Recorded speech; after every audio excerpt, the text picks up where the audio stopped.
Cinema ফাড়া আবার আস্তে আস্তে সরব হচ্ছে। শাকিব খান আমেরিকা থেকে এসে বরবাদ নামে একটি সিনেমা করবে। সিনেমাটির পরিচালক মেহেদী হাসান হৃদয়, নাটকের পরিচালক এই ছেলেটি ইয়াং জেনারেশনের এই জন্য ভরসা পাচ্ছে।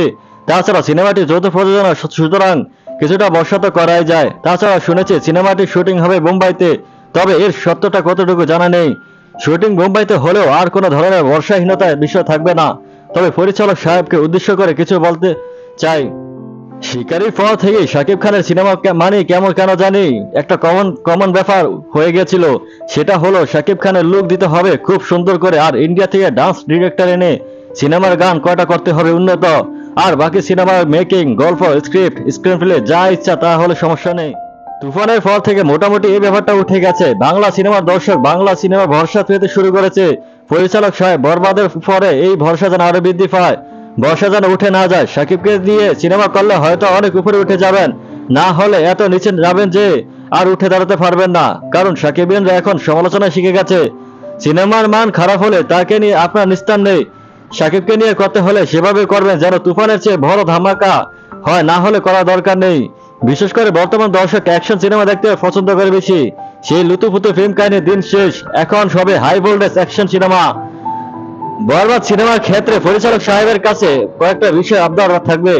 উন্নত অ্যাকশন সিকোয়েন্স। আমার সাউথের একটা লো বাজেটের সিনেমা চোখ ধাঁধানো কত সুন্দর সুন্দর অ্যাকশন সিকোয়েন্স দেখি, এমনকি কলকাতাতে মোটামুটি সুন্দর অ্যাকশন সিন দেখা যায়।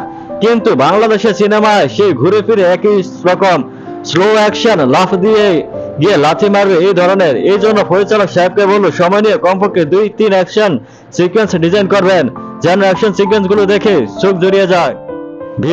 বিজিএম ছাড়া জমি না। স্ক্রিন প্লে সিচুয়েশন অনুযায়ী বিজিএম সেটআপ দিবেন। বাংলা সিনেমা মানে বিজিএম নেই থাকলেও খাপ ছাড়া। বাংলাদেশে কোনো পরিচালক এখন পর্যন্ত বিজিএম ঠিক বা সঠিকভাবে ব্যবহার করতে পারলো না। তুফানে মোটামুটি বিজিএম ছিল, তবে অডিয়েন্স সন্তুষ্ট হতে পারেনি। বরবাদের মাধ্যমে যেন সবাই সন্তুষ্ট হয়। অ্যারেঞ্জমেন্ট ও ক্যামেরার কাজ সিনেমা বানাতে হবে বড় স্কেলে। নাটকের মতো 2-4 জন ব্যাকগ্রাউন্ড আর্টিস্ট নিয়ে সিনেমা বানালে সেটা নাটকের মতো লাগে, সিনেমা মনে হয় না। এই জন্য অ্যারেঞ্জমেন্ট থাকতে হবে রাজকীয়। সর্বোপরি এখন বাংলা সিনেমার সবচেয়ে বড় মেগাস্টার শাকিব খান। তার জনপ্রিয়তা এখন আস্তে আস্তে গ্লোবালি পর্যায়ে যাচ্ছে। সুতরাং তাকে নিয়ে সিনেমা বানাতে গেলে বাংলাদেশ ও কলকাতার সবচেয়ে বড় বেস্ট ও বিগ ক্যানভাসে সিনেমা করতে হবে।